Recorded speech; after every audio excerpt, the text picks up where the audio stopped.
د ټولو ملګرو مننه کومه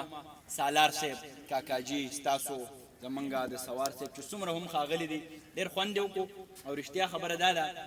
چې خوشحاله شو ډېر وخت بعد داسې یو محفل را جوړ شو یو ماحول را جوړ شو مونږ دا ویو چې تاسو یقین وکړئ که دغه ځوانان مونږ د نشو تماشو نه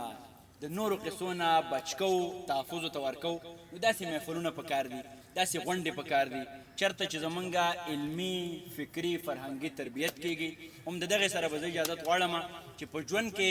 هغه وخت د کار شي سړی د بني ادمو چې په کار شي سړی او چې د خپل قام په نامه سر نشیندي د دې نه ښه ده چې مردار شي سړی او هغه به څرنګې ګودر ته رسي چې اباسین ته ورګزار شي سړی خوشحاله راته اوسئ ډېره مننه کوم د الله په امان